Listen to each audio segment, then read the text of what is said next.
Hello, hello. Great job today. Very nice meeting you. I think you're gonna do fine. On our notation hand, what we're looking for, I know that I've got the fifth string. Don't worry about it. Just play your E, F sharp, G, G sharp. When we move up, we're gonna have our strings moving. You don't need to know the names, but try and keep these fingers as close to the fretboard as you can. When you play them, they should look like spiders crawling up and down a water spout. When you go from the bottom and then all the way to the top, you have 1, 2, 3, 4, 5, 6, 7, 8, 9, 10, 11, 12, 13, 14, 15, 16 chances to hit each note on top of that note and make sure it doesn't vibrate weird or rattle. Don't play on the metal. You always want to play in the middle. And there are two types of notes, B-A-R-R-E, bar chord, and pointy notes, which help for dictation. All of the spiders are always going to be pointies. Cool? Try and go through your spider exercises, getting one note out after another. The teeter-totter exercises is going to have you play a downstroke on the one, rest, rest, rest. On those three rest notes, you're going to remove a finger and place a finger, remove a finger, place a finger, remove a finger, place a finger. Our chord is an E major and shall look like this. Our first fret here on a 4 string, minus this one, would be the G string, then the D string, then the A string, then the E string. When we play it open, we get an E. When we play it at the first fret, we get one of our first half steps, E to F. The other half steps that occur are a B note to a C note. What we want to do is attain being able to play notes without jumping around with one finger and move around with notes. First finger, first fret, second finger, second fret, third finger, third fret, fourth finger, fourth fret. That gives you one finger for an extension. If we played all 4 of these frets and go to the 5th fret, 5, 6, 7, 8, we would have our spider exercises again. So we could practice 1 through 4, 5 through 9, and then, 5 through 8, 5, 6, 7, 8, and then 9 through 12. Thusly, as you pointed out, gets us right back at the 1. So that means there are 1, 2, 3, 4, 5, 6, 7, 8, 9, 10, 11, 12 notes before the 13th one is the open one. So a chromatic scale is that. A diatonic scale takes a different approach. It doesn't play minor seconds all the way up. It does a correlation of open to 2nd fret to 4th fret, 4th fret half step to the 5th fret, 5th fret to the 7th fret, 7th fret to the 9th fret, 9th fret to the 11th fret, and then half step again for one of our naturally occurring half steps betwixt the 3 and the 4 and between the 7 and the 8. When we play on this high string, the G string, we get G, F sharp, that is incorrect. G, A, B, C, D, E, F sharp, G. My brain was thinking the E.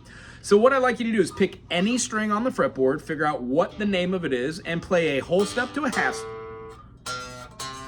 Whole step, whole step, whole step, whole step, half step. Again, open to 2 is a whole step, 2 to 4 is a whole step, 4 to 5 is a half step, 5 to 7, whole step, 7 to 9, whole step, 9 to 11, whole step, and then 11 to 12, half step. That will show you what an Ionian mode is. The way we play those on the instrument, I will cover next week, but here's a little taste of it.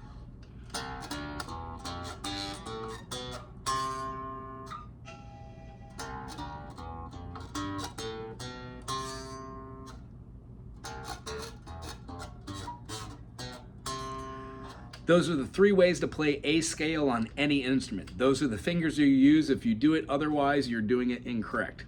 You learn the foundation, then you make it your own. It doesn't matter if you know how to do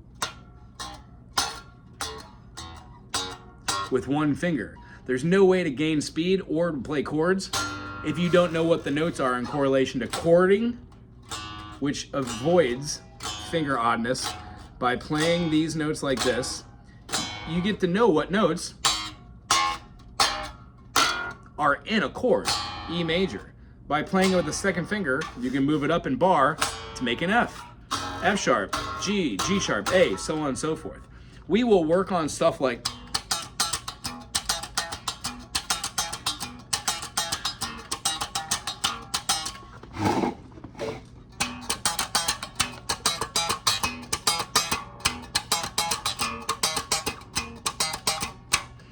But that relies on us knowing what an octave is. The low E string, your lowest string, and then on the D string at the second fret, it's an E. If we play them both together, we get a nice powerful octave, a P8. It's one of only 3 perfect unisons. The reason why it feels good is that is something that we call a consonant. A consonant like our vowels consonant, a consonant. It's always going, it makes us feel good. Dissonance is the opposite. We will talk about how a minor second is a dissonance. A major second is a unit, it's a consonant. The third is kind of a consonant, but has a tone of dissonance to it. Major third, consonant. Perfect fourth, consonant. Aug 4, dissonant. 5, consonant. Aug 6, dissonant. 6, consonant.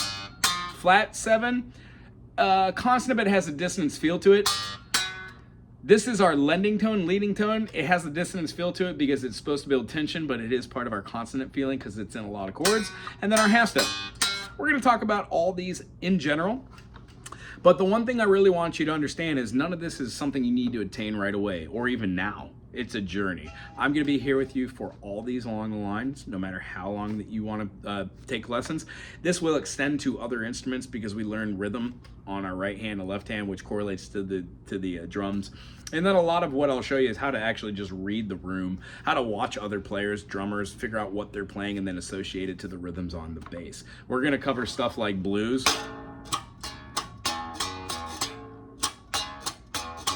And we're going to talk about 1, 2, 3, 5, 6, 1.